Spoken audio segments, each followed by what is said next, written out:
Ibu dan saudara sekalian yang terkasih dalam Kristus, hari ini kita akan bersama-sama untuk mengawali bulan Kitab Suci Nasional dengan ibadah sabda. Bulan Kitab Suci Nasional tahun ini mengambil tema mewartakan kabar baik di tengah krisis iman dan identitas.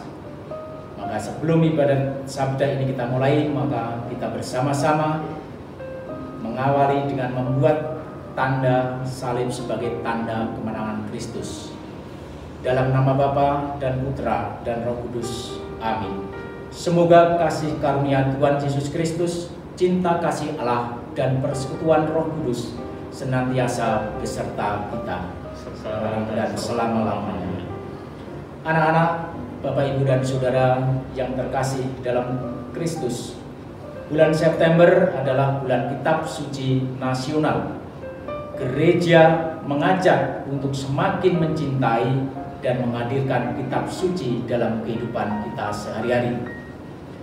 Dalam Kitab Suci bulan nasional 2020 ini, kita diajak merenungkan tema pokok, yaitu mewartakan kabar gembira dalam krisis iman dan identitas.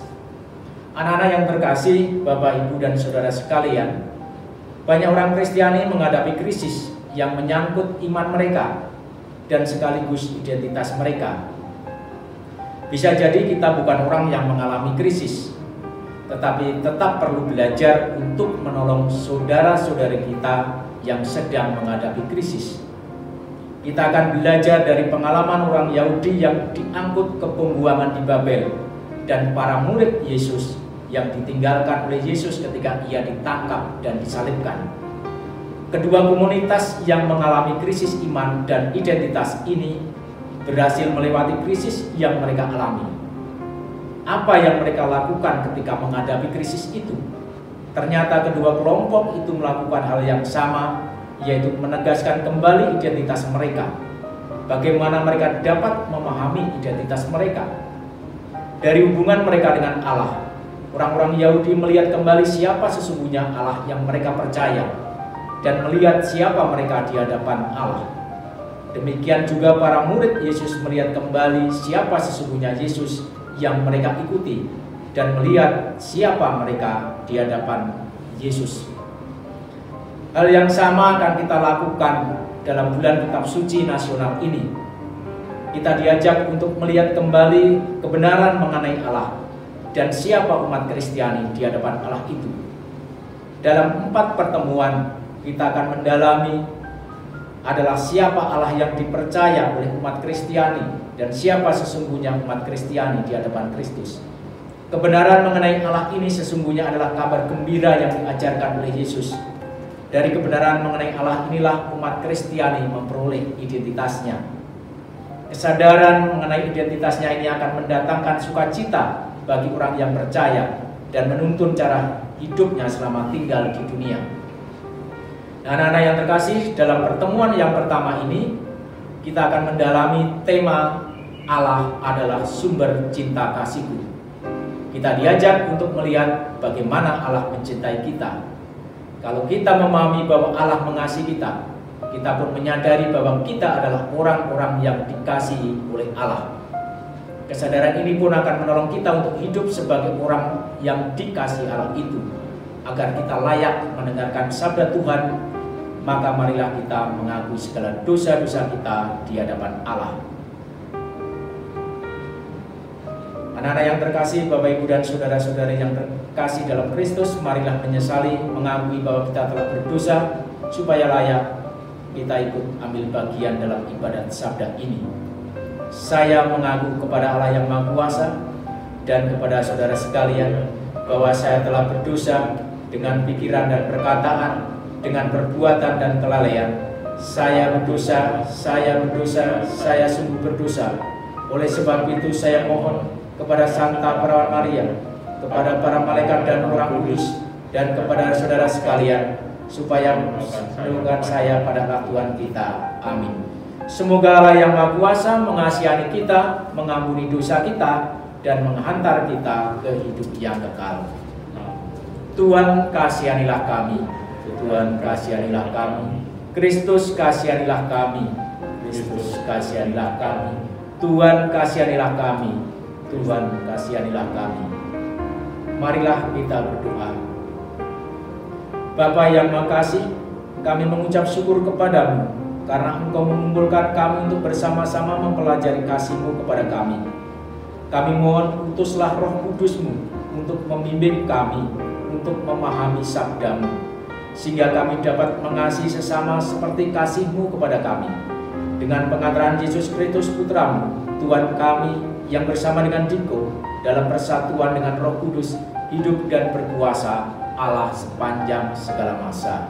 Amin. Marilah kita bersama-sama mempersiapkan diri untuk mendengarkan sabda Tuhan.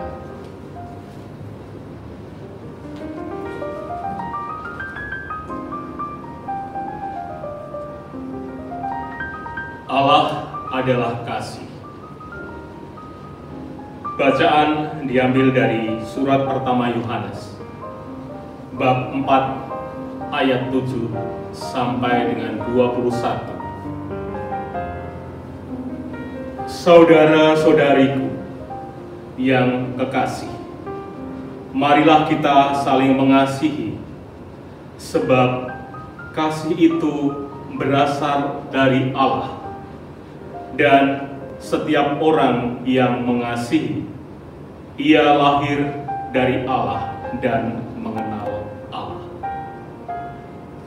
Barang siapa tidak mengasihi, ia tidak mengenal Allah, sebab Allah adalah kasih. Dalam hal inilah kasih Allah dinyatakan di tengah-tengah kita, yaitu bahwa Allah telah mengutus anaknya yang tunggal ke dalam dunia supaya kita hidup olehnya.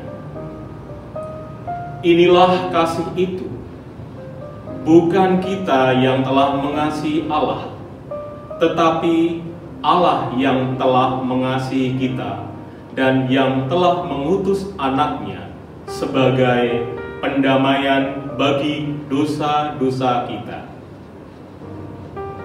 Saudara-saudaraku yang kekasih, jikalau Allah sedemikian mengasihi kita, maka haruslah kita juga saling mengasihi.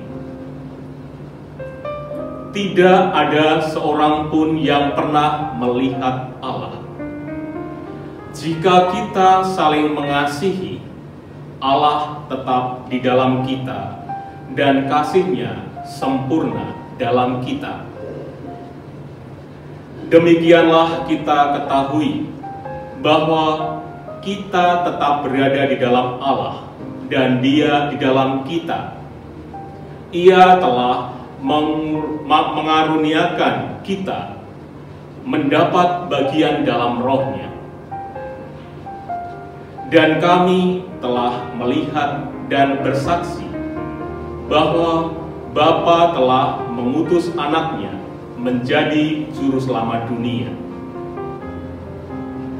Barang siapa mengaku bahwa Yesus adalah anak Allah, Allah tetap berada di dalam Dia dan Dia di dalam Allah.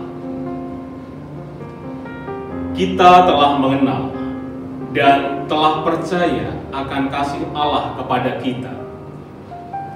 Allah adalah kasih, dan barang siapa tetap berada di dalam kasih, ia tetap berada di dalam Allah, dan Allah di dalam Dia.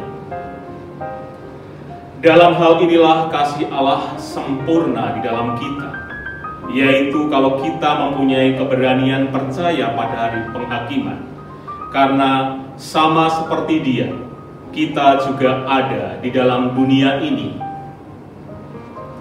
Di dalam kasih tidak ada ketakutan. Kasih yang sempurna melenyapkan ketakutan, sebab ketakutan mengandung hukuman, dan barang siapa takut, ia tidak sempurna di dalam kasih. Kita mengasihi karena Allah lebih dahulu mengasihi kita. Jikalau seorang berkata, "Aku mengasihi Allah," dan ia membenci saudaranya, maka ia adalah pendusta. Karena barang siapa tidak mengasihi saudaranya yang dilihatnya, tidak mungkin mengasihi Allah yang tidak dilihatnya. Dan perintah ini kita terima dari Dia. Barang siapa mengasihi Allah, ia harus juga mengasihi saudaranya. Demikianlah sabda Tuhan. Syukur kepada Allah. Anak-anak yang terkasih, Bapak, Ibu, dan saudara sekalian yang selalu dikasihi oleh Allah, kita telah bersama-sama mendengarkan sabda Tuhan. Mari sekarang kita berusaha untuk memahami, mendalami sabda Tuhan tersebut. Siapakah Allah menurut bacaan tersebut? Bagaimana Allah menunjukkan kasih-Nya kepada kita? Apa yang diharapkan Allah dari kita? Dan bagaimana kita menunjukkan kasih kita kepada Allah? Anak-anak yang terkasih, Bapak, Ibu, dan saudara sekalian, Allah adalah kasih. Orang yang mengasihi memiliki dua ciri. Yang pertama, menghendaki orang yang dikasihinya selalu berbahagia. Yang kedua, berani berkorban demi kebahagiaan orang-orang yang dikasihinya. Anak-anak yang terkasih, orang tua kita mengasihi anak-anaknya, menginginkan anak-anaknya menjadi orang yang sukses, orang yang berhasil, dan orang yang berbahagia. Demi kebahagiaan anak-anaknya itu, orang tua mengorbankan banyak hal, mengorbankan segalanya, tenaga, pikiran, materi, untuk menyekolahkan kita, mengobati kita, mengobati anaknya bila sakit, dan masih banyak hal yang dilakukan. Demikian juga halnya dengan Allah. Allah mengasihi kita, sehingga Ia menghendaki supaya kita hidup oleh-Nya. Hidup yang dimaksud dalam bacaan ini adalah hidup kekal di surga. Allah menghendaki kita berbahagia dalam kehidupan abadi di surga bersama Dia. Kasih Allah kepada kita tampak nyata dalam diri Yesus Kristus, putranya. Dia adalah sebagai puncak dari segala kasih Allah itu.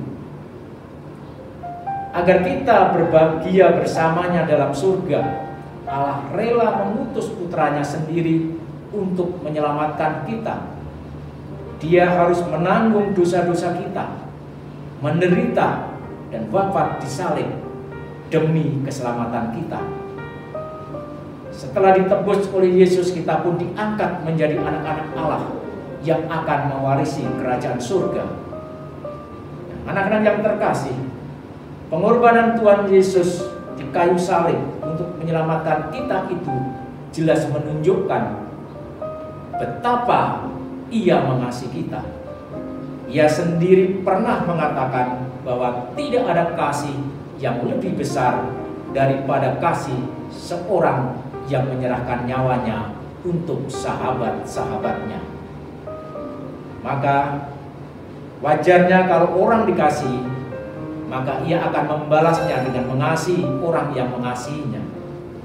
Karena orang tua saya sudah mengasihi saya, maka saya pun juga harus dengan segenap tenaga, segenap apa yang kita miliki juga mengasihi mereka dan membuat mereka berbahagia. Demikian juga Allah telah mengasihi kita. Jadi sewajarnya kalau kita membalasnya dengan mengasihinya. kasih menjadi tanda apakah seseorang mengenal Allah atau tidak. Karena setiap orang yang mengambil bagian dalam kasih Allah. Tetapi bagaimana kita bisa mewujudkan kasih kepada Allah? Terutama dalam kehidupan sehari-hari kita. Caranya adalah dengan mengasihi sesama, mengasihi teman-teman kita, mengasihi orang-orang yang berada di sekitar kita, mengasihi orang-orang yang kita jumpai setiap hari. Hendaknya kehadiran kita bisa menjadi berkat bagi sesama dimanapun kita jumpai. Jikalau seorang berkata, "Aku mengasihi Allah," dan ia membenci saudaranya, maka ia adalah pendusta. Karena barang siapa tidak mengasihi saudaranya yang dilihatnya, tidak mungkin mengasihi Allah yang tidak dilihatnya. Barang siapa mengasihi Allah, ia harus juga mengasihi saudaranya. Anak-anak yang terkasih, Bapak, Ibu, dan saudara sekalian, jati diri Allah adalah kasih. Maka kita harus menunjukkan jati diri kita sebagai murid Yesus dengan saling mengasihi. Identitas kita sebagai murid Yesus adalah jika kita mengasihi seperti halnya Kristus mengasihi kita. Kemudian bagaimana kita harus menerapkan dalam kehidupan sehari-hari? Apa yang bisa kita lakukan untuk mengingat kasih Tuhan kepada kita? Banyak hal yang bisa kita lakukan. Misalnya, saya tidak malu mengenakan kalung salib, rosario sebagai identitas kita. Memasang salib di kamar, membuat tanda salib dengan hikmat, terlibat aktif dalam kegiatan-kegiatan yang ada di lingkungan, mengikuti perayaan Ekaristi dengan sungguh-sungguh, dan sebagainya. Sebagai tanggapan nyata di atas kasih Tuhan tersebut, maka kita juga bisa membuat aksi nyata dalam kehidupan kita sehari-hari kepada orang lain. Misalnya, dari rumah kita mencintai segenap anggota keluarga, membantu orang tua mengurus rumah,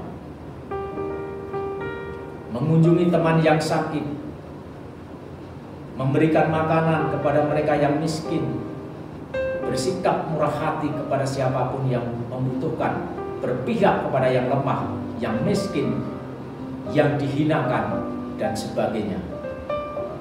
Anak-anak yang terkasih, Bapak, Ibu, dan saudara sekalian yang selalu dikasihi oleh Allah, semoga permenungan kita hari ini bermanfaat bagi pertumbuhan iman kita, sehingga ke depan iman kita akan semakin kuat dan menghasilkan buah kasih yang berlimpah kepada sesama.